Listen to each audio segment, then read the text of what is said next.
A gente vai falar de Brasil, a gente vai falar de eleição, a gente vai falar de proposta. Quero ouvi-los. Teremos 15 minutos, é isso?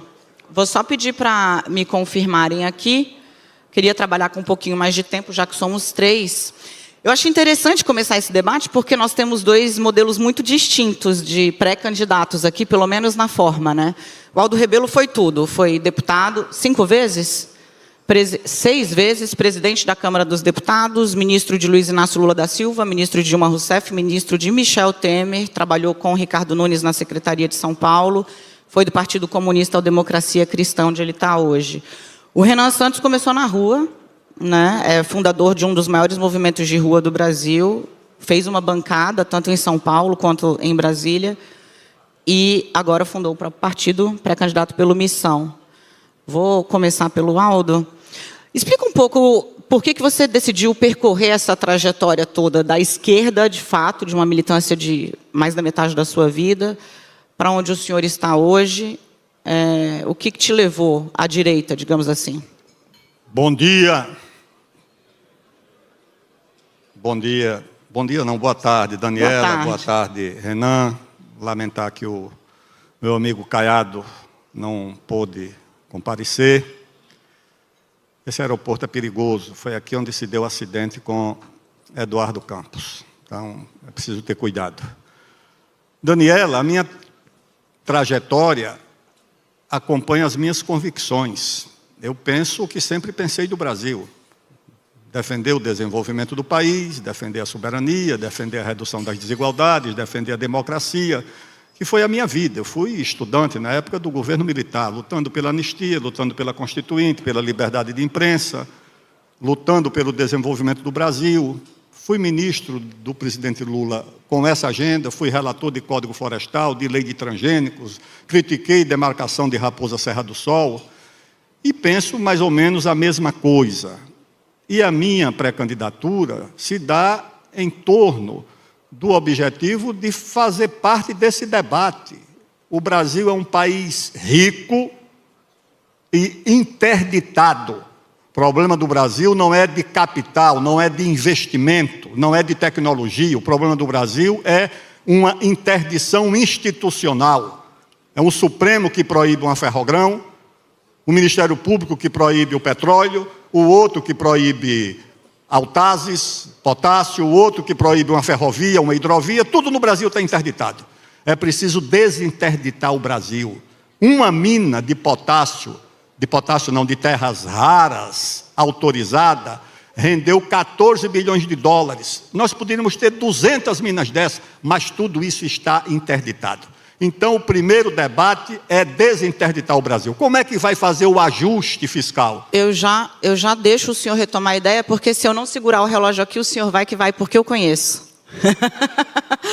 O senhor fala que o Brasil está interditado e que isso é um problema institucional. Renan, muita gente vê o MBL como parte dessa disrupção, digamos assim, né? Que ganhou as ruas em 14, 15, 18 deu o fruto institucional mais forte, foi o Bolsonaro presidente. Você se vê parte da solução ou do problema? Olha, eu me vejo integralmente como parte da solução, até porque o MBL foi parte da solução de um país que despertou. Mas o que há no surgimento da direita é uma crise de liderança. A liderança de direita brasileira, que era o Jair Bolsonaro, era um completo idiota. E aqui já me apresentando, meu nome é Renan Santos, tenho 42 anos, fundador do Partido Missão, fundador do MBL, futuro presidente desse país, e quero colocar as coisas de maneira bem clara. Todo mundo perdeu tempo e gastou muito tempo no debate político brasileiro, discutindo um projeto morto, que é o projeto das esquerdas brasileiras, e a resposta a isso, que foi um projeto natimorto, que é o projeto do bolsonarismo, que nunca teve proposta para o Brasil. E muita gente falou, a resposta a isso seria a polarização. Ah, não, tem uma polarização e nós vamos ficar presos nisso. Alguns dos pré-candidatos que deveriam estar aqui presentes, o Zema e o Caiado, adotaram um caminho. O caminho de seguirem na sombra do Bolsonaro. É um jogo. Flávio Bolsonaro foi pego no escândalo, eles nada... O Zema ensinou, olha, isso está meio errado. Não está meio errado. Flávio Bolsonaro é um escroque desde sempre, me desculpe os termos aqui, são pessoas elegantes que estão aqui presentes, mas é isso. E nós não podemos permitir que escroques assumam a presidente da República e tampouco um grupo político que está presente hoje, o petismo, que vai ficar rifando o nosso futuro. Nosso futuro pode ser incrível e glorioso. Em 30 anos, o Brasil tem que ser uma das 5 maiores nações do mundo. E eu estou propondo, junto com uma geração toda nova, não à toa lidero essa geração nas pesquisas, um tipo de Brasil que vai poder enfrentar todos esses problemas, enfrentar a questão das terras raras, ganho de produtividade e assim construir um grande futuro. Então vamos começar bate-bola rápido aqui. Aldo falou de ajuste. Pré-candidato, começa o ajuste fiscal por onde? Pela receita, tá certo. Tem que ser pela retomada do crescimento. Você pode cortar despesa? Pode. Vai enfrentar resistência do judiciário, do Supremo, das corporações, mas pode cortar despesa. O desperdício é grande. Mas o ajuste ou é feito pela receita, ou o país amplia a base da arrecadação, porque o presidente Lula quer aumentar a arrecadação aumentando impostos. O resultado é a maior fuga de domicílios fiscais do Brasil, fuga de empresas para o Paraguai e para a China. Quem não quebrou, quem imaginou que grandes empresas que quebraram recentemente iam quebrar. Então o ajuste tem que ser aumentando a base da arrecadação e, se possível, com a redução da carga tributária. Aumenta não a base vejo da outra arrecadação alternativa. como? No andar de cima? Olha a plateia. Aumenta a base da arrecadação como? Taxando o andar de cima? Falei para o senhor ver bem a plateia. Aumentando a base da arrecadação. E se você aumenta a base da arrecadação, olha, se o país passar a crescer 4% por ano, a curva de juros vai embicar para baixo. Se o país passar a crescer 4% por ano, a relação dívida-PIB vai embicar para baixo. E aí você pode reduzir, inclusive, a carga tributária para evitar que as nossas empresas vão para a Guiana, vão para o Paraguai, vão para a China. Você pode fazer isso aqui. Então, o ajuste é aumentando a receita pelo crescimento da economia. Qualquer economista sabe disso. 4% de crescimento, o Brasil não terá problema para enfrentar. Renan Santos, é fato, se foi eleito o seu ministro da Fazenda, é o Kim Kataguiri, qual é a receita do crescimento ou do ajuste fiscal dele? Seria um ministro maravilhoso, Kim Kataguiri, o deputado que protocolou a PEC, que resolve a questão na área da despesa. Vou discordar do meu amigo Aldo. Nós temos que fazer um ajuste na área da despesa, e a PEC protocolada que já endereça esse assunto é uma PEC de 3,3 trilhões em economia em 10 anos, é uma PEC justamente que o Kim começou a endereçar. Temos que começar a andar pela área da despesa, porque temos que dar um choque de credibilidade nas contas públicas do Brasil. O choque de credibilidade vem, os investimentos vêm, e a gente tem as duas coisas ao mesmo tempo, que é o crescimento somado ao fim da tensão no longo prazo para os investidores, entendendo que o Brasil será um país capaz de arcar com seus compromissos. Essa é a base de um crescimento econômico sustentável. E mais, todas as experiências internacionais e a literatura séria a respeito dão conta de que o ajuste mais duradouro é sempre o ajuste no campo da despesa, que é o que nós vamos fazer. Corta onde? Me explica. Porque é fácil falar cortar na despesa. Vamos cortar a despesa. Como? Não, onde? No que é mais impopular, Dani. Eu vou começar já com o mais impopular. Desindexando tanto a aposentadoria quanto o BPC do salário mínimo. Ninguém vai querer falar isso nas eleições. Os demais fiscalistas que colocam ali, volto a colocar. O Flávio disse que não ia ter proposta, ia dançar, provavelmente estaria dançando aqui nesse palco. O Zema não quer falar do assunto, disse que só vai privatizar a Petrobras. Então não garante reajuste real de salário mínimo, nem de aposentado. O reajuste é feito na inflação e o presidente pode fazer o ajuste real. O que não dá para ter são os gatilhos automáticos. Gatilho automático acabou. Desvinculação. Temos que fazer uma nova reforma da Previdência e tem que ter coragem de fazer isso e falar isso em público, igual o Milei falou. Não adianta a gente se esconder, senão a gente vai meter um estelionato eleitoral no eleitor, e eu não estou afim de fazer isso. Gostei do ritmo, Aldo. Reforma da Previdência 3.0, 4.0, o Lula fez 2, mais ou menos, né? Temer tentou, Bolsonaro teve, Paulo Guedes a versão dele. Como faz? Porque a conta não fecha ainda. O problema econômico é parte do problema político. O Brasil vive um ambiente, uma situação onde quem tem poder é concedido por uma norma, por uma Constituição. A autoridade é concedida por uma biografia, por um comportamento. Respeito entre as instituições tem que ser pelo poder, mas também pela autoridade. No Brasil, infelizmente, quem tem poder não tem autoridade. E é preciso recuperar, no exercício do poder, a autoridade de quem o exerce, que no Brasil acabou, no Congresso, no Executivo e no Supremo Tribunal Federal. Essa é que é a verdade. Da Previdência ele não falou, mas falou de Judiciário. Eu quero saber, reforma do Judiciário é uma pauta que está em voga hoje. Qual é a sua? Claro que a reforma do Judiciário tem que começar com uma emenda à Constituição, que tem que ser apresentada no primeiro dia do governo, um emendão, eu chamo de emendão. Todos os artigos que dão ao Supremo o poder de interferir e substituir os demais poderes têm que ser revogados, senão o país se torna ingovernável. O Supremo é quem decide se tem CPI, se não tem. O Supremo é quem decide sobre matéria tributária. O Supremo é quem decide sobre orçamento. Isso não está na Constituição. Isso se chama usurpação de atribuições e gera, não é apenas insegurança jurídica. Isso é pior, é insegurança institucional entre os poderes. Eu ou tenho você dúvida enfrenta se isso ou o país é amplia ingovernável. ou diminui a insegurança institucional. Mas quero ouvir qual é a sua proposta de reforma do Judiciário, Renan. O Judiciário tem que cumprir apenas o papel de guardião da Constituição e de ator que discute temas abstratos ligados à questão da constitucionalidade, e não mais como última instância do processo legislativo. E mais, ministros do STF não podem ter escritórios ligados a eles fazendo negócio por aí, todo mundo sabe que isso ocorre.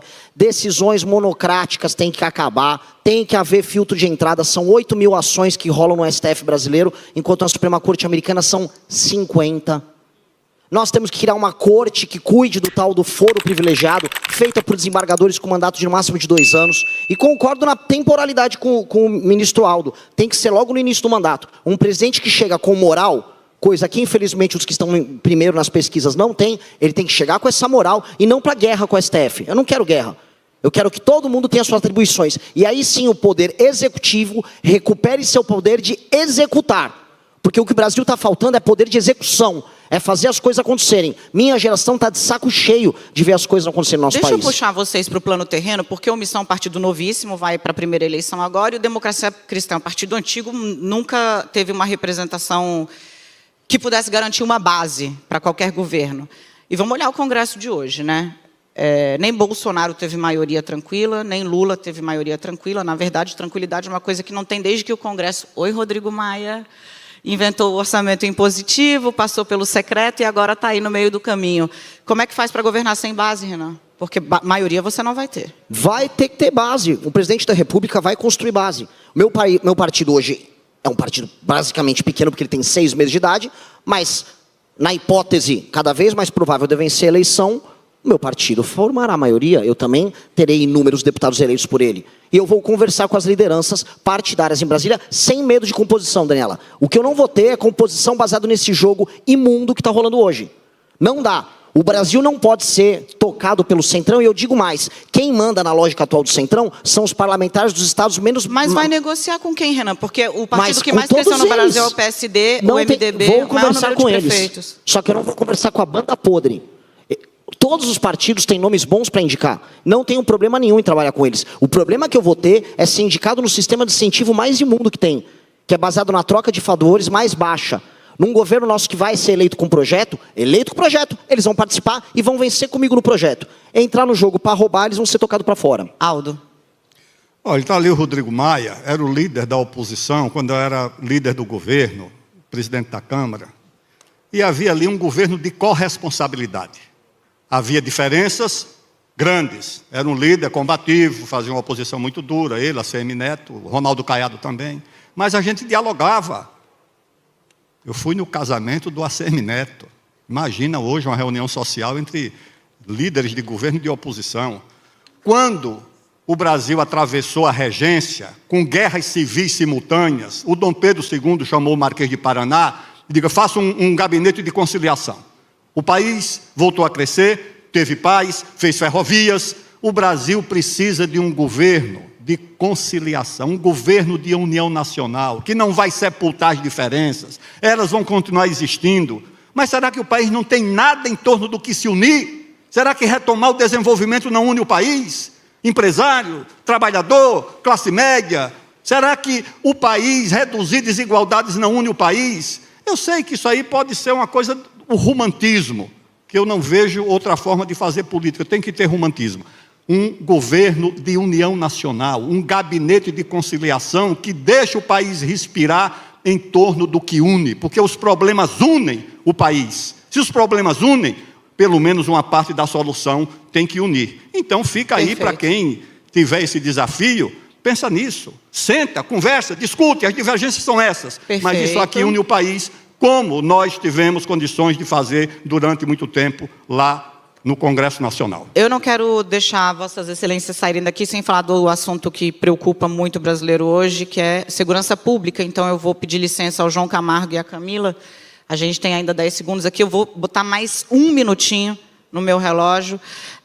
Renan, você falou até em pena de morte no Brasil. Estrutura para a gente rapidamente aí qual é a sua ideia para a segurança pública. Gostaria de ter, mas precisaria de uma constituinte.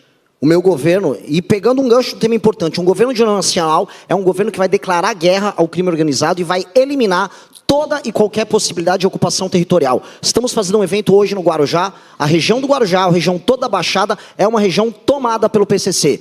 Membro do PCC, ou vivo na cadeia, ou morto, apenas para a eternidade. Esse é o papo. Ele cravou 30 segundos, Aldo. Eu creio que você tem que separar o que é o crime comum do crime organizado. O cidadão que comete um crime no trânsito, não tem antecedentes criminais, ele vai ter direito à audiência de custódia, habeas corpus, etc. O crime organizado não pode ter isso. Você tem que ter, dura a expressão, leis de exceção para o crime organizado, para que o Ministério Público, as polícias militares e civis e o judiciário possam agir com eficácia contra o crime organizado. Preciso interromper. Se não for assim, você não vai resolver o problema. Leis de exceção para o crime organizado. Que a Justiça, a Polícia e o Ministério Público tenham condições de enfrentar, porque não pode ser tratado como mais um crime comum. Deixo aos colegas da imprensa a missão de, sem fazer propaganda partidária aqui, para o novo partido, deixo com vocês a missão de seguir questionando os pré-candidatos. Boa tarde. Oxente, meu povo arretado, se tu quer saber tudo sobre o MBL, o Partido Missão e cada cara que tá nessa história, não perde tempo. Se inscreve agora e ativa o sininho, porque essa onça aqui vai te mostrar os melhores cortes.